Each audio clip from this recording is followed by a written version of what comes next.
electorales, en tiempos de pues luchas democráticas. ¿Cómo estás, Fer? Muy buenos días. Buen día, Erika. Buen día, María. Pues efectivamente vamos a hablar sobre la libertad de expresión, que es una piedra angular de la democracia. Como sociedad debemos proteger y promover la libertad de expresión. Los estados tienen la obligación de fomentar el conocimiento y la comprensión de esta, mediante la libre circulación de las ideas por medio de la palabra y de las imágenes. Como lo hemos comentado, Erika, la libertad de expresión está consagrada en el artículo 6 de la Constitución y en el artículo 19 de la Declaración Universal de Derechos como un derecho fundamental. Y efectivamente los medios de comunicación son esenciales para las elecciones democráticas. Una elección libre y justa no se trata solamente de votar en condiciones adecuadas, sino de que también es necesario contar con la información relevante sobre los partidos, las políticas, los candidatos y los propios procesos electorales, a efecto de que los electores estén en condiciones de hacer una selección informada. Por lo tanto, hablar de una elección democrática sin que exista libertad en los medios de comunicación sería una contradicción. Como lo sabemos, Erika, estamos entrando en un periodo de intercampañas, donde los candidatos ya no pueden hacer proselitismo, no pueden llamar a favor del voto, ni internamente en los partidos ni a la población. Sin embargo, pueden estar en los medios de comunicación, pueden acudir a entrevistas y sin llamar al voto, empezar a expresar sus plataformas.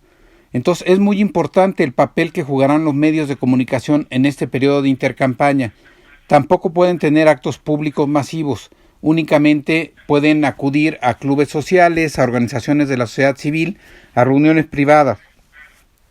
Entonces por ello, Erika, es relevante el papel que jugamos como medios de comunicación. Los candidatos evidentemente tendrán que tener una gran habilidad para dejar entrever sus plataformas, sus propuestas, evidentemente sin llamar al voto. La paradoja está en cómo asegurar la libertad de expresión. Como lo hemos hablado aquí, bueno, pues en nuestro país ha habido muchos ataques a la libertad de expresión en los últimos tiempos. Ya no solo hablemos de la muerte, sino también de las amenazas, de los mensajes a través de redes sociales, a través de WhatsApp o de distintas plataformas, donde amenazan a periodistas o a medios de comunicación. Y evidentemente que en este periodo político, pues ese será un tema álgido.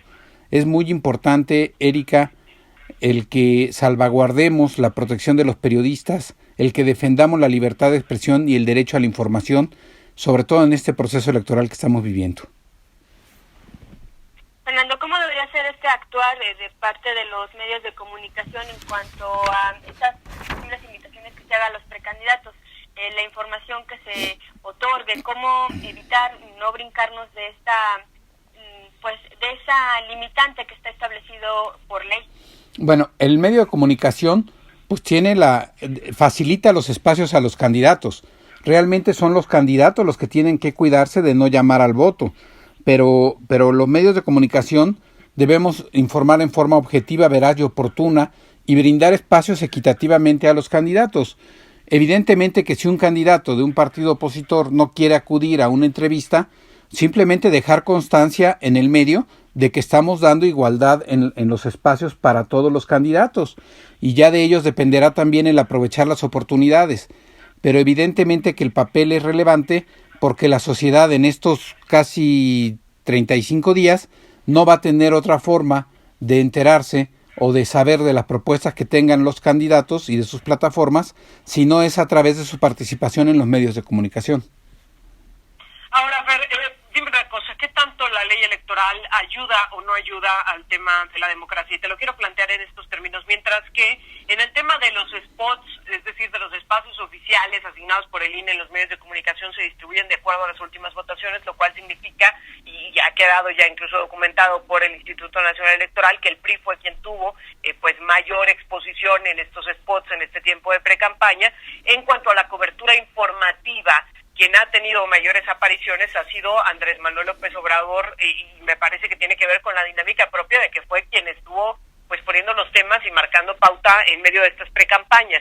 La ley electoral está obedeciendo a la necesidad informativa de la ciudadanía cuando le está dando más espacios a un partido y la ciudadanía está más atenta o está reaccionando más a lo que está difundiendo otro de los aspirantes a esta presidencia de la República, y ni qué decir de lo que serán las elecciones locales, Per. Bueno, Erika, tocaste un tema relevante. La autoridad electoral juega 3 papeles en esto y eso es muy difícil, porque efectivamente es un órgano regulador que adjudica tiempos oficiales en base a resultados electorales a los partidos. Por otro lado, también sirve de mediador o de árbitro para que haya un equilibrio en la distribución de tiempos, y finalmente es una fuente importantísima de información durante todo el periodo electoral. Yo creo que hay ahí un error en la ley electoral, efectivamente, y bueno, independientemente de que se ha criticado mucho el exceso de spots y la forma en que se distribuyen estos, pues evidentemente que lo que estábamos hablando hace un momento, cuando los candidatos aprovechan bien, marcan bien la agenda, pues se llevan más espacios, aunque la autoridad electoral trate de evitarlo, como es el caso. En lo que exponías tú, el revolucionario institucional ha tenido mayor tiempo en cuanto a spots. Sin embargo, quien ha marcado la agenda y quien ha sabido manejar estratégicamente su discurso ante los medios, gana en espacios de cobertura. No es fácil la tarea que lleva la autoridad electoral al jugar estos 3 papeles, y eso es un foco rojo que tendremos que tener como sociedad, pues para modificar el marco legal y llegar a un justo medio en el que los partidos no necesariamente tengan tanto spot. Para mí, la publicidad oficial, como lo he señalado, debe ser un canal de comunicación para que la sociedad sepa de los programas y de las acciones del Estado, no del gobierno, y menos de los partidos políticos. Creo yo que la parte de los tiempos oficiales debe de replantearse en un sentido distinto, para que sea una herramienta de interacción entre la sociedad y el Estado. Y por otro lado, bueno, pues la autoridad electoral no puede ser juez y parte. Por un lado está regulando tiempos y por otro lado está también marcando expectativas o sancionando por los excesos que se les den en los medios a candidatos. Y finalmente es una fuente de información, la única fuente confiable de información en un proceso electoral. Entonces hay una contradicción evidentemente en el marco legal, en el papel que juega la autoridad electoral. Fernando Mora, presidente de la Fundación Fernando Mora, ya tendremos pues más oportunidad de seguir platicando precisamente de cómo se va construyendo este proceso electoral.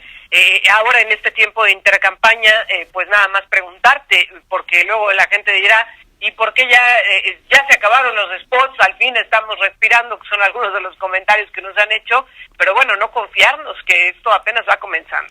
No, bueno, además, Erika, pues no se acabaron los spots, porque ahora los tiempos los tienen los partidos políticos y evidentemente pues seguirán bombardeándonos con los mensajes de los partidos, no de los candidatos.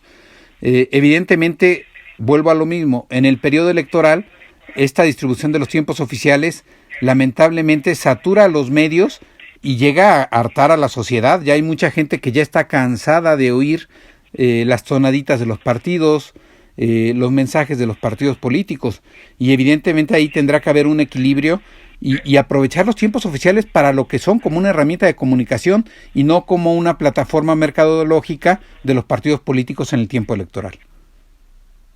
Bueno, pues Fernando Mora, presidente de la Fundación Fernando Mora, como siempre, muchas gracias. Un saludo a la audiencia, me dio gusto participar esta mañana. Igualmente para nosotros, muchas gracias, Fernando Mora, como le decía, presidente de la Fundación